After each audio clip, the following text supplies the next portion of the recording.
જોઈશું મઘા નક્ષત્રમાં મેઘતાંડવની।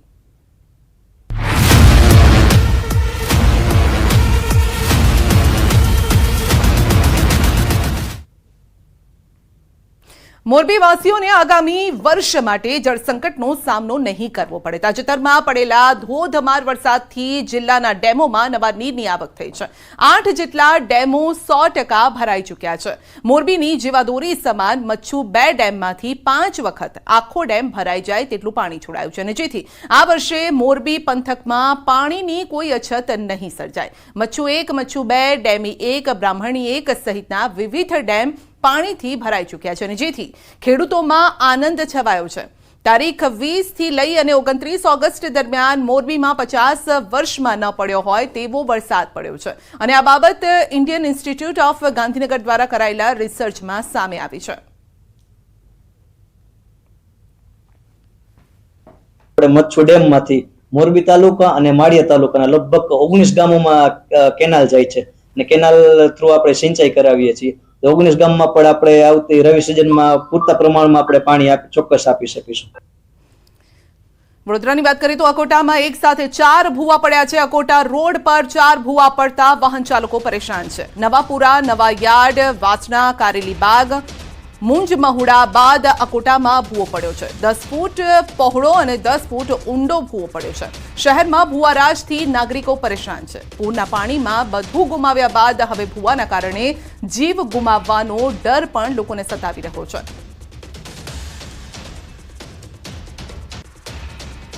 અકોટાથી મુંજ મહુડામાં લગભગ આ ત્રીજો થી ચોથો ભૂવો પડ્યો છે અને મેઇન રસ્તા પર તમે જોઈ શકો છો એટલો ટ્રાફિકની સમસ્યા છે ને મેઇન રસ્તા મોટાના મોટા ભૂવા આખી જ્યાં ગાડી ઉતરી જાય એવા ભૂવા પડ્યા છે। આ જનતાના પૈસાનું પાણી કરી રહ્યા છે કોર્પોરેશનવાળા। એમને જલ્દથી જલ્દી આ ખાડો ને ભૂવાઓ બધા રિપેર કરાવવા જોઈએ ને જનતાને સારી રીતે આવી જઈ શકે એવું કરવું જોઈએ। લગભગ ભૂવાની સાઈઝ એક ગાડી આખી અંદર ઉતરી જાય એટલી મોટી સાઈઝના ભૂવા પડ્યા છે। ગઈકાલે 2 એક્સિડન્ટ પણ થયા હતા બાઇકવાળાઓના, કેમ કે ત્યાંથી ક્રોસ કરવામાં બહુ તકલીફ થઈ રહી છે। તો આ બધું થોડું તંત્ર અને લોકો જોઈ તો વધારે સારું અને જલ્દીથી જલ્દી આ રિપેર કરી જાય એવી અમારી રિક્વેસ્ટ છે। વડોદરા શહેરમાં પૂરની પરિસ્થિતિ સર્જાઈ અને જે નિર્દોષ નાગરિકો છે તેમને પોતાનું ઘણું બધું ગુમાવ્યું, પરંતુ પૂરની પરિસ્થિતિ બાદ હવે પરિસ્થિતિ એવી છે કે નાગરિકોએ પોતાનો જીવ ગુમાવવો પડે, કારણ કે વડોદરા શહેરમાં જ્યાં જુઓ ત્યાં જે ભૂવારાજ છે તે જોવા મળી રહ્યું છે।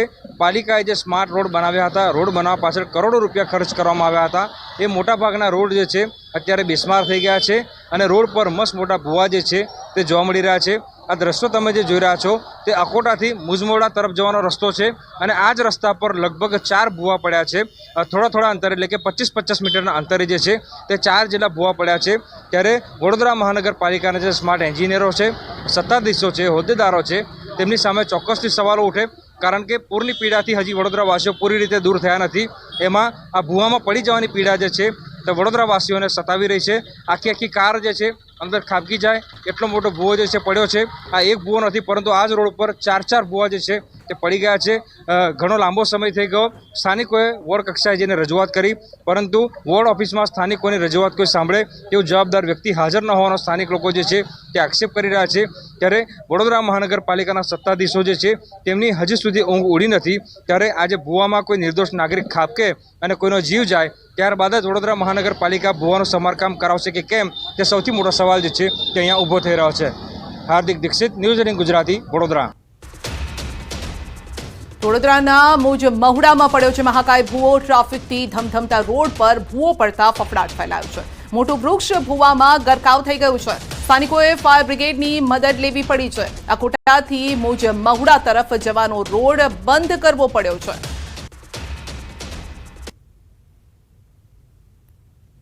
તો મુંજ મહુડામાં પડ્યો છે મહાકાય ભૂવો।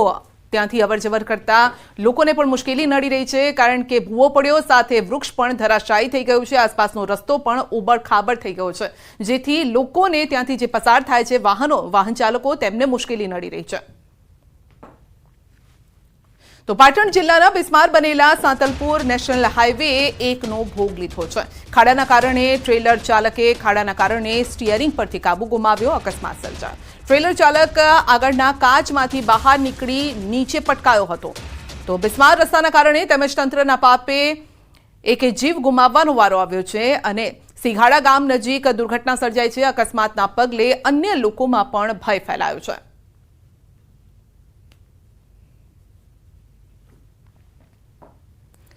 આ તરફ કીમ ઓલપાડ હાઈવે પર પાણી ફરી વળ્યા છે. સ્ટેટ હાઈવે પર ભરાયેલા પાણીમાં કાર ફસાઈ છે. ચાલકે જીવના જોખમે કાર પાણીમાં ઉતારી હતી. પાણીનો પ્રવાહ વધતા ચાલકે કાર વચ્ચે જ ઊભી રાખી દીધી અને છેલ્લા 4 કલાકથી કાર ચાલક ડિક્કીમાં બેસી તંત્રની મદદની રાહ જોઈ રહ્યો છે. કીમ પોલીસને જાણ થતાં કીમ પોલીસની ટીમ કાર ચાલકની મદદે આવી. કારને ટોઈંગ વાનથી ખેંચવામાં આવી. ગત મોડી રાતથી કીમ નદીના પાણી કીમ ઓલપાડ સ્ટેટ હાઈવે પર ફરી વળ્યા છે.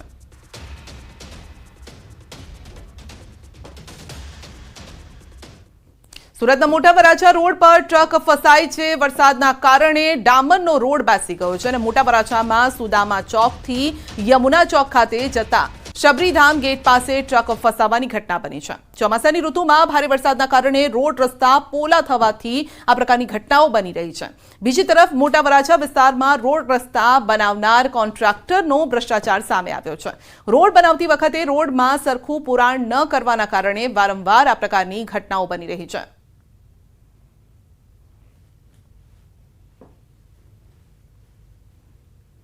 રાજકોટમાં ખેતીવાડીમાં વરસાદથી પાક નુકસાની બાબતે આજથી સર્વેની કામગીરી શરૂ કરાઈ છે. જિલ્લાના 9 તાલુકામાં નુકસાની બાબતે સર્વેની કામગીરી હાથ ધરાઈ છે. વિસ્તરણ અધિક મદદનીશ શ્રી ઇજનેર તલાટી કમ મંત્રી ગ્રામ સેવક આત્મા પ્રોજેક્ટના કર્મચારી સરપંચ સહિતની ટીમ દ્વારા વિવિધ ગામોમાં સર્વે કરવામાં આવી રહ્યો છે. તો પડધરી તાલુકાના તરઘડી ગામે પાક નુકસાનીમાં સર્વે કરવા ઉચ્ચ અધિકારીઓ પહોંચ્યા છે અને આજથી અલગ અલગ ખેતરમાં થયેલી નુકસાનીનો સર્વે હાથ ધરાયો છે.